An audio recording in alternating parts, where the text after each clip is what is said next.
Halor katu kat ni jimat kita dan kamu keren. Kebaar kalau hadim bang rayo itu notification pakan dan special session agak si Monday ke jinglong ya ke jingpelong ya ke special session dekat government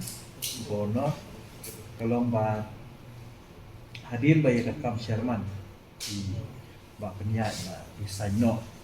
namar mbak udah job kumu MLE mbak agak juga perlu ketika arrangement apa ke parti NPP ya kepada sundai ban IT no ekonomi kam harui parti kat jongka parti NPP. Tina kalian jongka parliamentary party jongka parti NPP jongka MBC kila ai yang ada di jengkok ba hadir bala risan juga punya kila jip no ya iba lamprang bla ranong kumpu nomini nu candidate na kebentar kam Sherman ketika election gubernur New Tarik. Tina kalian kecungi ke UDA hadir bangi rayo university ni soba ni don pat aku mui pat nama gani ketika arrangement kecungi ni ada siswa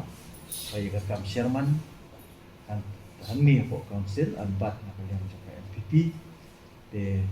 ni kalian kecungi ni menjur baik kan ni but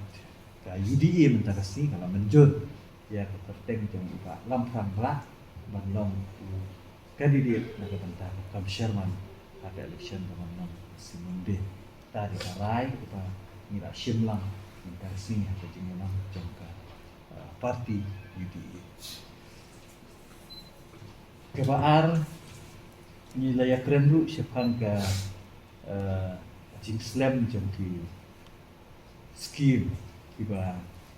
ke serkar India kalau pelaj sini mentah ladon kebaar benai tindai ke serkar India kalau pelaj mentah ya kan itu ila fry nak parti nak kebun betul ni dengan kendu chief minister batang temau biang kalau ni namar pembolong mentah dan aduk live tahu kanu nu ke jingwan ra ya ke amendment keban penkeladur ya ki traditional sejungi nak yang kejungi min menjur kali lagi kata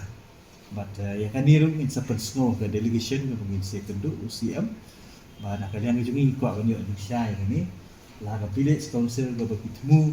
kadai ni kat kung gajing temu jangka home ministry makin dan kita ki clowns cluster council kabamut pa ki ngansuan society kabamut pa shipo tali isnong kindan ro ga council ka bau Sherman ande orang mak snong tingi menjor kata namar ba kumno mentala da shipo tali darbar snong kin ha aku ga council but we Sherman